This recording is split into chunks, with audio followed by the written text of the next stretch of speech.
حضرت مولا علی شیر خدا کرم اللہ تعالیٰ وجہ الکریم فرماتے ہیں نبی پاک ایک سفر پہ گئے تو مجھے اپنا نائب بنا کے مدینے میں چھوڑ گئے حفاظت کے لیے. میری باتوں کی سمجھ تو آ رہی ہے نا آپ حضرات کو؟ حضور مجھے چھوڑ گئے، کہتے ہیں میرے پاس مال غنیمت کے تھوڑے سے پیسے تھے، میں سونے کا ایک ہار لایا، ایک لاکٹ لایا اور سیدہ فاطمہ کو تحفہ دیا پہلی دفعہ، سونے کا ہار انہوں نے پہن لیا. نبی پاک علیہ السلام کا طریقہ مبارکہ یہ تھا کہ حضور جب سفر پہ جاتے تھے تو سب سے آخر میں سیدہ فاطمہ کے گھر جاتے اور جب واپس آتے تو سب سے پہلے آتے، سب سے پہلے.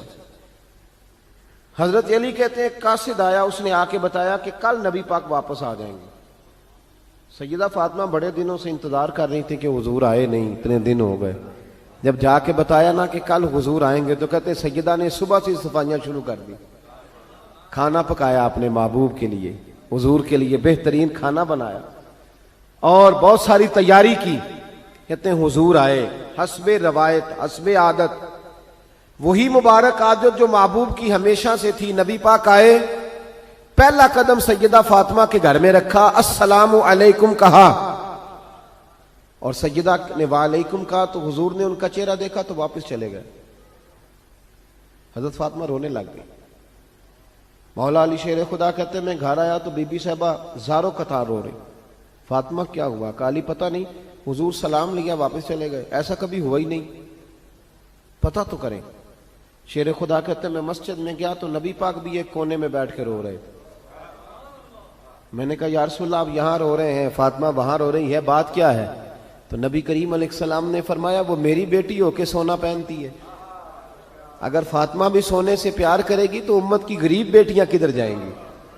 وہ بھی سونا پہننے لگ گئی ہے، وہ بھی اگر یہ کام کرے گی تو غریبوں کی بچیاں کس کے طریقے پہ چلیں گی؟ وہ بھی سونا پہنتی ہے. حضرت علی کہتے ہیں میں نے کہا یا رسول اللہ انہوں نے نہیں پہنا، وہ تو میں نے لا کے دیا ہے، انہوں نے خواہش نہیں کی. تو محبوب نے فرمایا اسے جا کے بتاؤ. حضرت فاطمہ الزہرا رضی اللہ تعالی عنہا کو جا کر کے بتایا گیا کہ محبوب پاک تو اس بات سے آپ سے ناراض ہے. حضرت فاطمہ نے اسی وقت سونا اتارا، کہا علی جو مدینے میں سب سے غریب گھر ہے اسے دے آ جا کے.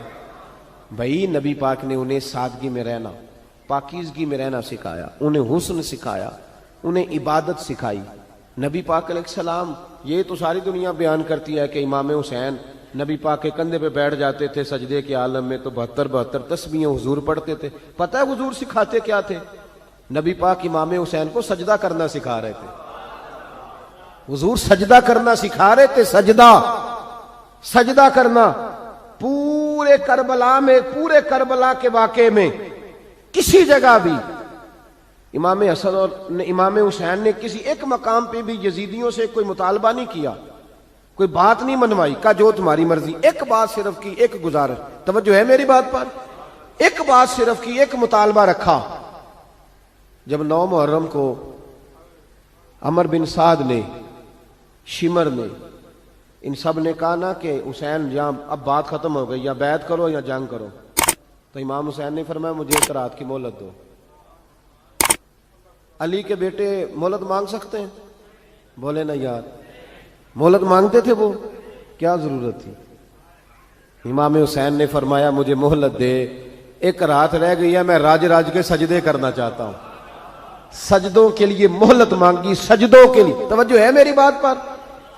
محفلیں لمبی، نمازیں چھوٹی. 24 گھنٹے آپ کسی کو بٹھا لیں باہر، وہ بیٹھا رہے گا، گپے لگائیں. نماز کا ٹائم ہوگا تو پتہ نہیں کیا ہو جاتا ہے، لوگوں دوڑ گئے، او ہو نماز پڑھنی پڑ جائے گی. ایسے لگتا جیسے کوئی بہت مشکل مرحلہ آن پڑا. بھائی کربلا والوں کا تو پیغام ہی نماز ہے، ان کا تو طریقہ ہی نماز ہے.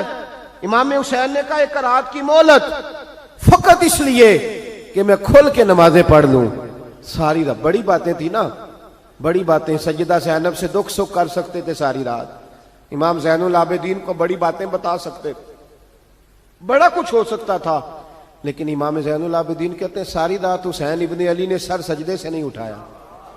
چل تو اس طرح کر، امام حسین تو ساری زندگی ساری رات پڑھتے رہے نا، تو چل ایک رات کی عبادت کر ان کے نام پر، ایک رات ساری جاگ.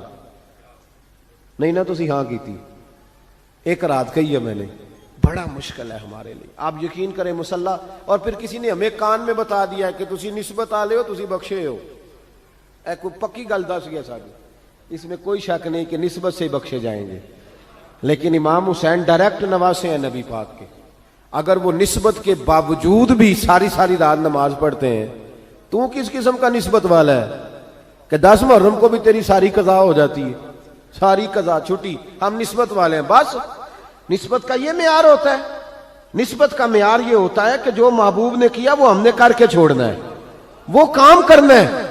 اور پھر اہل بیت نبوت کا اسوہ حسنہ پردہ ہے. پردہ بڑی گمراہی آ گئی ہے امت میں. اب جو بچی ایم بی اے کر لیتی ہے وہ سب سے پہلے یہ مطالبہ کرتی ہے کہ ہمارے حقوق برابر کے. اسلام نے عورت کو برابر کے حقوق نہیں دیے, عزت والے حقوق دیے. کون سے حقوق دیے بولیے؟ میں ایک یونیورسٹی میں تھا تو ایک بچی نے پیغام دیا, کہنے لگی جی, بچیاں بھی تھی پردے میں بیٹھی ہوئی, لیکچر یونیورسٹی میں ہو رہا تھا, تو اس نے کہا جی عورت کا تو گھر ہی کوئی نہیں ہوتا, عورت کا تو گھر ہی کوئی نہیں, تو ہم کدھر جائیں؟ میں نے کہا چلیں ادیبانہ انداز میں یہ بات درست ہے لیکن حکیمانہ انداز میں درست نہیں. عورت کی تو اللہ تعالیٰ نے ذمہ داری بڑی شاندار رکھی ہے. جب تک باپ جوان ہوتا ہے نا, توجہ ہے میری بات پر, جب تک باپ جوان ہوتا ہے تو بیٹی اس کے گھر رہتی ہے, اور جب بچی جوان ہوتی ہے, ابا تھوڑا بوڑھے ہونے لگتا ہے نا, تو اللہ تعالیٰ خامند کی ڈیوٹی لگا دیتا ہے عورت پر. اور جب خامند تھوڑا بوڑھا ہونے لگ جاتا ہے تو بچے جوان ہو جاتے ہیں. تو میں نے کہا بی بی تو سمجھی نہیں, تو کہتی ہے میرا گھر کوئی نہیں. رب کریم نے تو تیرا محافظ ہمیشہ جوان آدمی کو رکھا ہے, جوان کو, کبھی باپ کو, کبھی بھائی کو, کبھی بیٹے کو, کبھی شوہر کو. تو یہ کیسے؟ اسلام نے تو تیرے لیے جوان خون تیرا محافظ رکھا, اگر تو سمجھے. حضرت فاطمہ نے ساری زندگی پردے میں گزاری, ان کا ننگا سر کبھی سورج نے بھی نہیں دیکھا. یہاں اللہ خیر کرے دینداروں کی بچیاں پردہ نہیں کرتی, حاجیوں نمازیوں کی بچیاں پردہ نہیں کرتی. کپڑے استری نہ ہو تو گھر میں جھگڑا شروع ہوتا ہے, اور بی بی پردہ نہ کرے تو پرواہ کوئی نہیں. حضرت عبداللہ بن سہل ایک تابعی بزرگ ہے, نام یاد رکھنا. عبداللہ بن سہل کہتے ہیں سیدہ زینب جب کربلا سے واپس آئیں تو وہ میری پڑوسن تھیں. 15 سال کہتے میں ان کا پڑوسی رہا ہوں, 15 سال. 15, امام شورانی نے اس کو لکھا ہے, 15 سال میں حضرت زینب کا پڑوسی رہا. کبھی ہوتا ہے نا کہ بی بی برقع پہن کے باہر نکل آتی ہے, بازار جانا ہے, دوائی لینی ہے, کوئی کام ہے. کہتے ہیں 15 سال میں پڑوسی رہا, پر میں نے پردوں میں چھپی ہوئی زینب بھی کبھی نہیں دیکھی. ہوتا ہے نا برقعے میں بندہ بی بی دیکھ لیتا, میں نے پردے میں چھپی ہوئی بھی بی بی کبھی نہیں دیکھی. تو کربلا والوں کا تو طریقہ پردہ ہے, ان کا طریقہ. اب آخری بات سنیں, کربلا والوں کا طریقہ حوصلہ ہے, ہمت ہے. ہمارے ہاں نا خودکشیاں عام, جھگڑا عام, لڑائی عام. اس کی وجہ یہ کہ حوصلہ کوئی نہیں. ذرا سی بات کوئی بندہ برداشت کرنے کو تیار. اہل بیت کا جو طریقہ ہے نا وہ حوصلہ ہے, وہ صبر ہے. وہ چلے محبت کی بات ہے کر دیتا ہوں. ایک بابا جی سے میں نے پوچھا, میں نے کہا جناب صحت کیسی ہے؟ کہ دکھا نہیں وڈیریاں کر چھڑیا. میں کہا کنی عمر تہاڈی؟ کہندا میں عمر تے ایویں 76 کو سال ہے. تے میں کہا دکھاں تو بغیر بھی ہن تساں وڈیریا ہی ہونا سی. بس کر دے, دکھوں کو بدنام کیا ہوا بلا وجہ. اب بس کریں, وڈیرے ہونا تھا کہ نہیں ہونا تھا؟ تو نہ دکھاں دا لا دیتا ہے. ہجوم غم میں بھی توہین نے ضبط غم نہ ہوئی, ہم تو اس احتیاط سے روئے کہ آنکھ نم نہ ہوئی. اللہ والے تو مطلب شکوہ کرنا ہر وقت شکوہ, حوصلہ ہی کوئی نہیں, سکون ہی کوئی نہیں, پریشانی بڑی ہے جی, آزمائش بڑی ہے. کبھی آپ نے کہیں سنا ہے کہ واقعہ کربلا کے بعد حضرت زینب معاذ اللہ نفسیاتی مریض ہو گئی تھی؟ امام زین العابدین, سیدہ سکینہ, حضرت صغرا, وہ حوصلے میں رہے, متوانا رہے. امام زین العابدین نے اس کے بعد بھی کئی دفعہ پیروں میں بیڑیاں پہنی, کئی دفعہ. سادات کا خاندان چلا.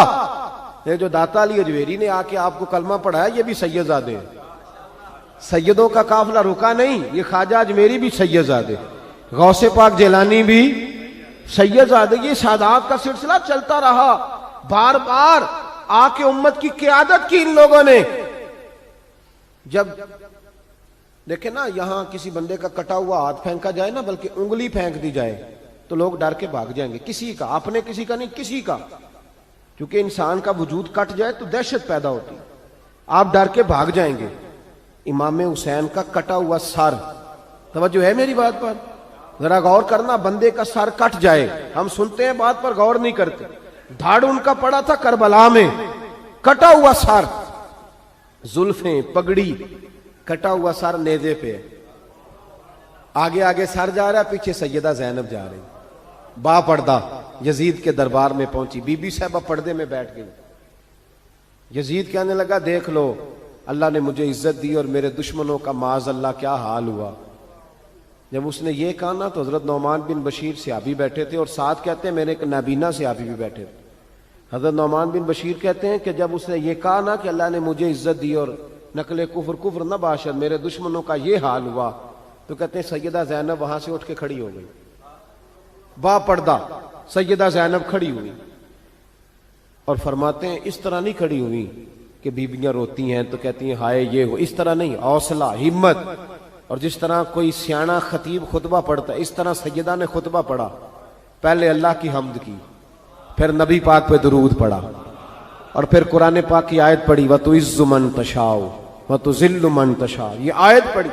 کہتے سیدہ کی آواز میں وہ روب تھا، وہ گرج تھی، وہ وقار تھا، وہ اطمینان تھا کہ وہ نابینا صحابی میرا گھٹنا ہلا کے کہنے لگے نعمان علی آ گئے ہیں دربار میں، علی آ گئے ہیں، جبریل امی بول رہے ہوں جیسے، حکمت کے گوہر رول رہے ہوں جیسے، دربار دمشق میں بی بی زینب کا خطاب منبر پہ علی بول رہے ہوں جیسے۔ کہا یہ تو حضرت علی کی آواز، علی آ گئے کیا، علی آ گئے؟ سیدہ زینب فرمانے لگی یزید تیری حکومت ہے تو تو کہتا ہے کہ اللہ نے تجھے عزت دی، ذرا وقت بدلنے دے، ذکر تیرا بھی ہوگا پر تجھ پر لوگ لعنت برسائیں گے، اور جب میرے حسین کا ذکر ہوگا تو خطیب جمعے کے خطبے میں ذکر کیا کریں گے، خطبوں میں میرے نام۔ بھائی حوصلہ پیدا کرے زندگی میں، ہمارے اندر حوصلہ نہیں رہا، حوصلہ نہیں، توانائی نہیں، ذرا ذرا سی بات پہ ہم بگڑتے ہیں، ناراض ہوتے ہیں، اپنی طبیعتوں کو اکٹھا کریں۔ پہلا سبق یہ عرض کیا ہے کہ اہل بیت سے پیار کریں، بحث چھوڑ دیں، صحابہ سے پیار کریں اور بحث، نبی پاک کا میلاد منائیں اور بحث کرنی چھوڑ دیں۔ اور دوسری بات یہ کہ اہل بیت کا طریقہ فقر و فاقہ ہے، ان کا طریقہ سخاوت ہے، ان کا طریقہ